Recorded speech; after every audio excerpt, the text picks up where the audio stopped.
ओम शांति। अब बात आती है विज्ञान और परमात्मा को लेकर।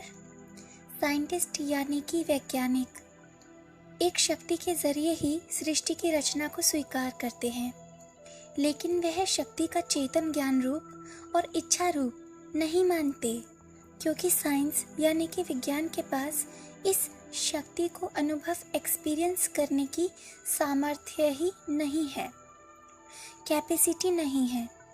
ऑक्सफोर्ड डिक्शनरी शब्दकोश में गॉड सर्वोच्च सत्ता की परिभाषा एक ऐसे पारलौकिक सत्ता के रूप में दी गई है जो ब्रह्मांड का निर्माता और इसका संचालक है, यानी कि जिसने इस ब्रह्मांड को बनाया है और जो इसे चलाता है।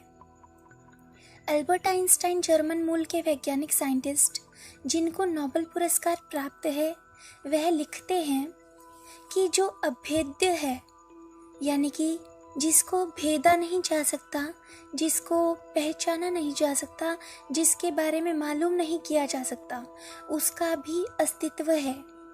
जैसे हम बगीचे में जाते हैं, वहाँ फूलों की महक की अनुभूति तो हम करते हैं, लेकिन महक दिखाई नहीं देती है।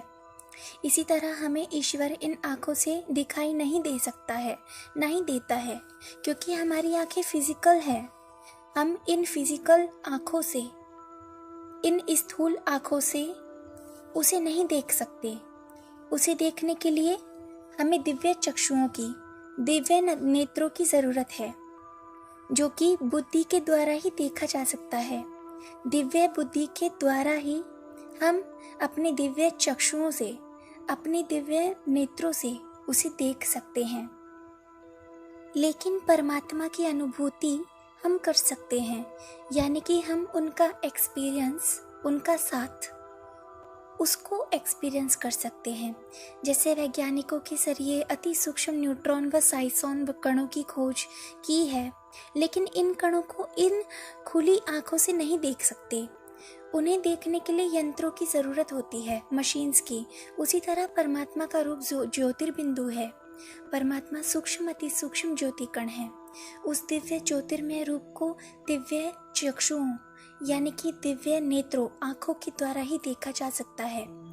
दिव्य नेत्र यानी कि थर्ड आई ऑफ विजडम, जिसे डिवाइन आइज भी कहते हैं, यानी कि डिवाइन आइज के थ्रू परमात्मा को देखा जा सकता है। जब आत्मा आत्मिक रूप में स्थित होकर परमात्मा से जुड़ती है, तब चूंकि परमात्मा शक्तियों, कलाओं, मूल्यों व ज्ञान के स्रोत हैं, सोर्स हैं, आत्मा इन सबसे भरपूर होती जाती है। अब सवाल उठता है कि परमात्मा से हमें यह सब कैसे प्राप्त होता है।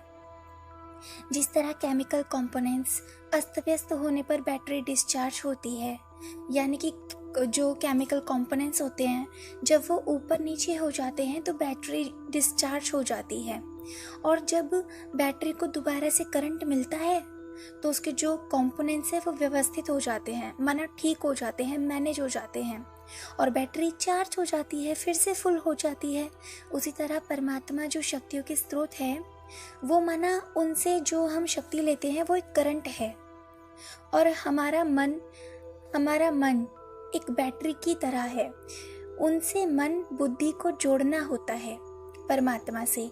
राजयोग मेडिटेशन चार्जर है, और परमात्मा रूपी करंट जो दिखाई नहीं देता, लेकिन धीरे धीरे हमारे अंदर सुव्यवस्था, मैनेजमेंट यानी कि सोचना, हमारी थिंकिंग, हमारा बोलना, हमारी स्पीकिंग, हमारी स्पीचेस, वर्ड्स, और करना, हमारे एक्शंस, हम जो कुछ भी करते हैं, हमारे एक्शंस, इसमें परफेक्शन आता है, क्योंकि परमात्मा परफेक्शनिस्ट है।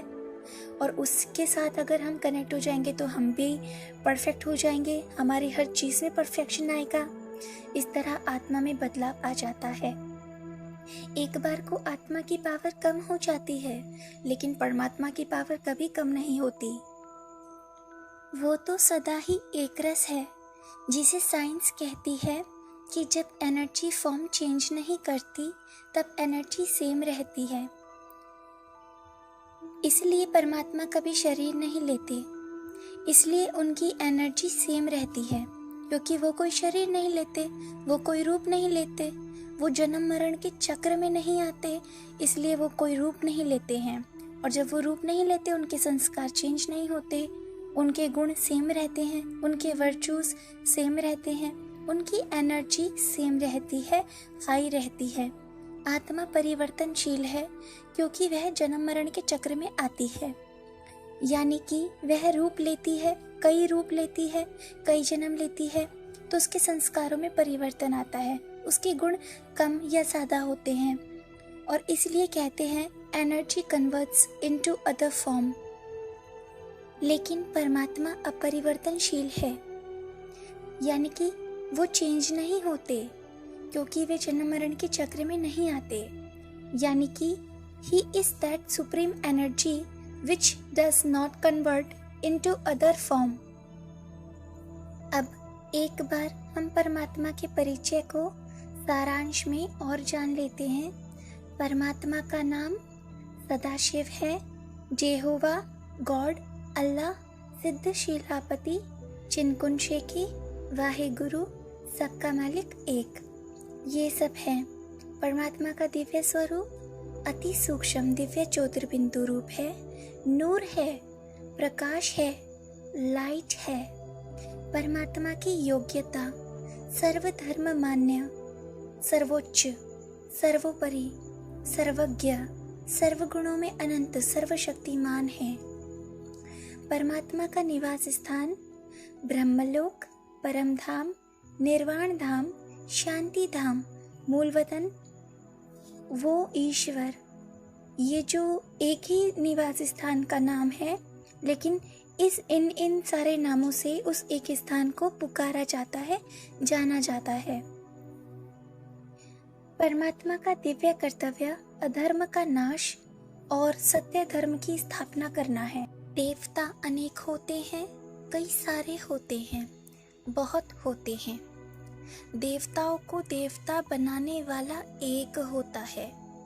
देवता बनने वाले बहुत होते हैं, लेकिन देवताओं को देवता की उपाधि देने वाला एक होता है।